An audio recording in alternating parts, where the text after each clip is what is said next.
तालुक्यातील केगाव समुद्र किनारी वसलेलं श्री माणकेश्वर मंदिर भाविकांचे श्रद्धास्थान आहे। 250 वर्षांपूर्वी एका शेतकऱ्याच्या नांगराच्या फाळात अडकून प्रगट झालेले हे शिवलिंग स्वयंभू असल्याची धारणा भाविकांमध्ये आहे। त्यामुळे या शिवलिंगाचे दर्शन घेण्यासाठी देशभरातून भाविक येत असतात। त्रिपुरारी पौर्णिमेनिमित्त हजारो भाविकांनी या मंदिरात येऊन शिवलिंगाचे दर्शन घेतले आहे। वर्षभरात येणाऱ्या उत्सवांमध्ये त्रिपुरारी पौर्णिमा हा दिवस मोठा दिवस मानून या दिवशी जत्रेचं आयोजन करण्यात येते।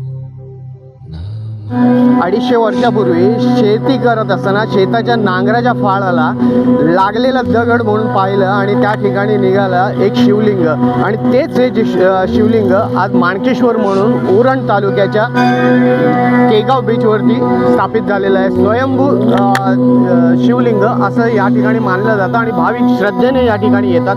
भाविकांच्या श्रद्धेनुसार हे स्वयंभू शिवलिंग आहे आणि भाविकांच्या मनोकामना ज्या आहेत त्या पूर्ण होतात। या ठिकाणी भाविक आहेत त्यांच्याशी आपण चर्चा करूया।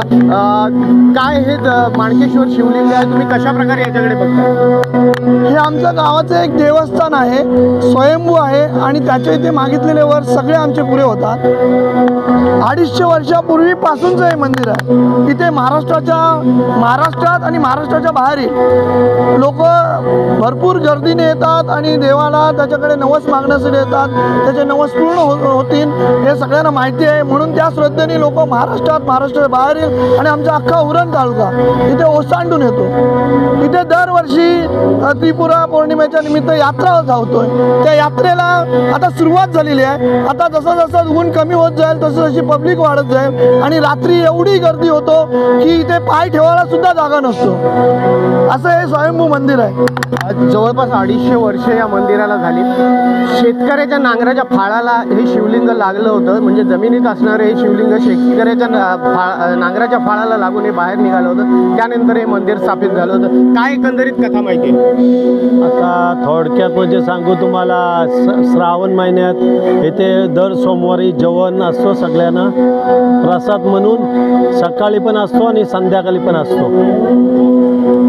एकंदरीत श्रावण महिन्यात याचा मोठा उत्सव साजरा केला जातो। दर सोमवारी महाप्रसादाचं आयोजन केलं जातं। इतर जे सण आहेत ते कशा प्रकारे?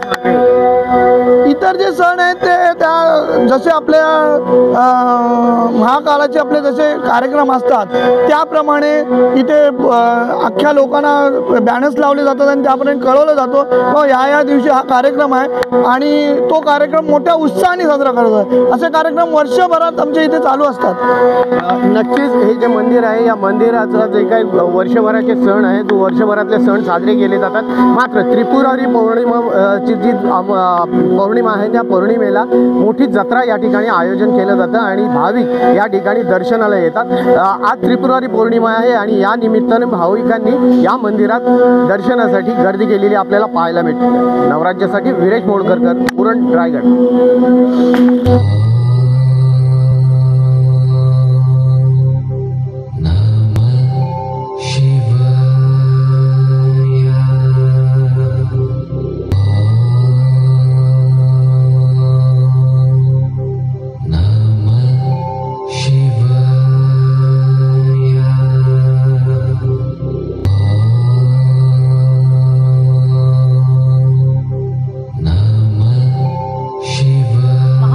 सर्व जिल्ह्यातील ताज्या घडामोडी जाणून घेण्यासाठी नवराज्य चॅनलला सबस्क्राईब करा आणि दाबा बेल आयकॉन।